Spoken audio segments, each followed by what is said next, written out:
ఇలా రచించడం జరిగింది. నెక్స్ట్, ఛందస్సు అనేది ఒక వేదాంగము.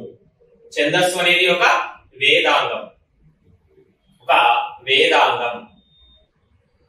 ఛందస్సు అనేది ఏంటండి?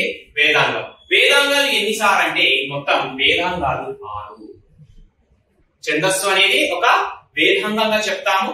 వేదాంగాలు మొత్తం ఎన్ని అంటే 6 అని చెప్తాం. అది ఏంటి అంటే 6: శిక్ష, జ్యోతిష్యం,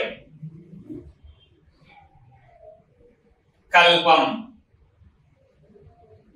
నిరుక్తం, ఛందస్సు, వ్యాకరణం. ఈ 6 అనేవి వేదాంగాలుగా చెప్తాం. వేదాల యొక్క అంత్య భాగాలను వేదాంగాలు అని పిలవడం జరుగుతుంది. మొత్తంగా వేదాంగాలు ఎన్ని అంటే 6: శిక్ష, జ్యోతిష్యం, నిరుక్తం, కల్పం, ఛందస్సు, వ్యాకరణం. ఈ 6ని మనము వేదాంగాలు అంటాం. ఛందస్సు అనేది ఒక ప్రత్యేకమైనటువంటి వేదాంగంగా చెప్తాం. ఈ ప్రత్యేకమైనటువంటి ఛందస్సు అనేటువంటి వేదాంగము వేద పురుషుడి పాదాలుగా చెప్తాం. వేద పురుషుడి యొక్క పాదాలుగా చెప్తాం. ఛందస్సుని వేద పురుషుడి యొక్క పాదాలుగా మనము తెలియజేయడం జరుగుతుంది. నెక్స్ట్, ఛందస్సు అనేది ఒక వేదాంగం కాబట్టి ప్రాచీన కాలంలో ఛందస్సును వేద విద్యగా తెలియజేసేవారు. వేద విద్యగా పిలిచేవారు. ఏమంటున్నారండి? ఛందస్సు అనేది ఒక వేదాంగం కాబట్టి ప్రాచీన కాలంలో ఛందస్సుని ఎలా పిలిచేవారు అంటే వేద విద్య అని పిలిచేవారు.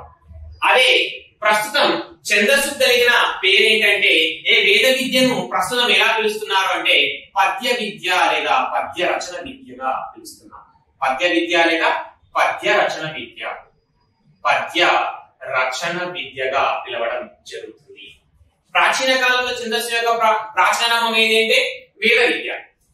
ఛందస్సు యొక్క ప్రస్తుత నామం ఏంటి? ఇతర నామాలు ఏమైనా ఉన్నాయంటే పద్య విద్య లేదా పద్య రచన విద్య అని చెప్పడం జరుగుతుంది. అంటే ప్రాచీన కాలంలో వేద విద్యగా పిలిచినటువంటి ఛందస్సుని ప్రస్తుతము పద్యాలు రచించడానికి ఉపయోగిస్తున్నాం కాబట్టి ఛందస్సుని పద్య విద్య లేదా పద్య రచన విద్యగా అంటే వేద విద్య కాస్త పద్య విద్యగా పిలువబడడం జరుగుతుంది.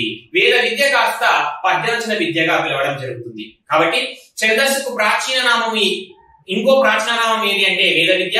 ప్రస్తుతం ఛందస్సు కలిగే ఇతర పేరు ఏంటంటే పద్య విద్య లేదా పద్య రచన విద్య అని చెప్పడం జరుగుతుంది.